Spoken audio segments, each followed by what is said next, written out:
This slide is from math on go. Okay, चलो start करते हैं हम। ये √3 + √2 की पावर x है और ये √3 - √2 की पावर x है। तो आपको ये दिख रहा है, ये t है और साथ में 1/t है। कुछ ऐसा दिख रहा है? दिख रहा होगा, बिल्कुल दिख रहा होगा, क्योंकि मुझे तो ऐसा दिख रहा है कि इसमें कुछ देखने का नहीं है। बहुत ही बेसिक क्वेश्चन है यार, मैं क्या तुम्हें इतना एनालाइज करवा रही हूँ, पर चलो ठीक है। √3 + √2, अगर हम इसको ऐसे लिखना चाहें ना, और √3 - √2 की पावर x ऐसा मान लो, ये एडिशन अभी के लिए भूल जाओ, तो मुझे कुछ ऐसा, ये 3 - 2 बनते हुए दिख रहा है, तो ये 1 बनते हुए दिख रहा है ना। तो ये ऐसा होता है कि अगर आपको √n, ये दोनों एक दूसरे के क्या है, कॉन्जुगेट है। ये बात आपको याद या ये सब आ जाना चाहिए, प्रैक्टिस करते करते आता है, ज़्यादा सोचते नहीं है इस पर, ठीक है। तो सोचना है ऑफकोर्स, सॉरी कहाँ थी मैं, हाँ। तो ये t है, अगर इसको हमने t माना, क्योंकि इन दोनों का मल्टीप्लिकेशन 1 दे रहा है, तो ये अगर किसी, ये भी तो आपको पता होगा ना कि अगर, ये तो बहुत ही बेसिक जा रही हूँ यार मैं, जब क्वेश्चन में कुछ नहीं रहता एक्सप्लेन करने के लिए तो मैं कुछ भी एक्सप्लेन करती हूँ। तो ठीक है, अब ये तो तुम समझ रहे हो कहाँ से आ रहा है, ठीक है, क्योंकि तुम समझ रहे हो कहाँ से आ रहा है, क्योंकि मल्टीप्लिकेटिव इनवर्स है दोनों एक दूसरे के, ठीक है। तो अब तुमने ये कर लिया, स्टार्ट करते हैं यार, कहाँ थी मैं, हाँ। अब ये कर लो, t + 1/t, ये पूरे को हमने किसको t माना, ये भी लिख देती हूँ, √3 + √2 की पावर x = t, ठीक है, = 10 है। तो अब इसके नंबर ऑफ सॉल्यूशन निकालने हैं, तो t² - 10t + 1 = 0 है, ठीक है, yes.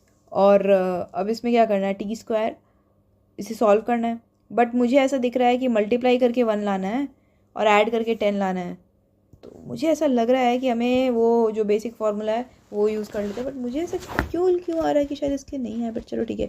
+10 + -√b² 100 - 4 × 1 × 1 divided by 2 × 1, which gets you +10 + -√100 - 4 divided by 2, तो 10 ± √96 divided by 2।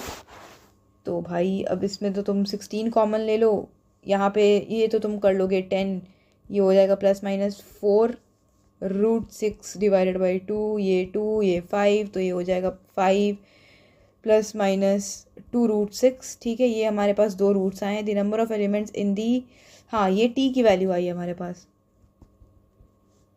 ठीक है। तो अब x की वैल्यू क्या होगी, ये थोड़ा सा अभी ये सोचने वाली चीज़ है। अभी मुझे लग रहा है कि अच्छा ये क्वेश्चन क्यों मुझे टफ में डालना चाहिए, टफ नहीं मतलब क्यों सोचने वाले में डालना चाहिए। ये आई है इसकी वैल्यू, अब थोड़ा सोचो, यहाँ पे एनालाइज करवाना था, वही मैं सोची कि यार इतना बेसिक तो नहीं आएगा, पर चलो ठीक है। अब ये थोड़ी एनालाइज करो, कुछ लग रहा है, कुछ कुछ ऐसा लग रहा है कि ओ मुझे x की वैल्यू निकालनी है।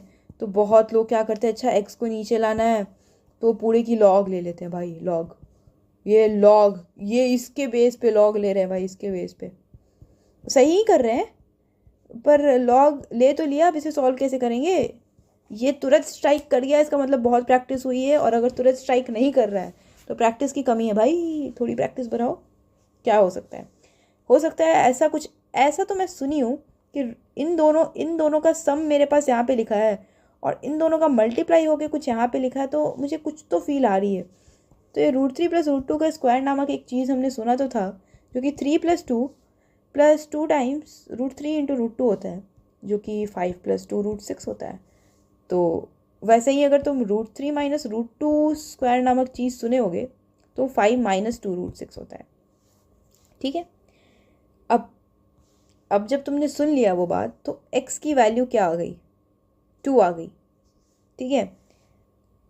x की वैल्यू आपके पास क्या आ रही है, 2 आ रही है।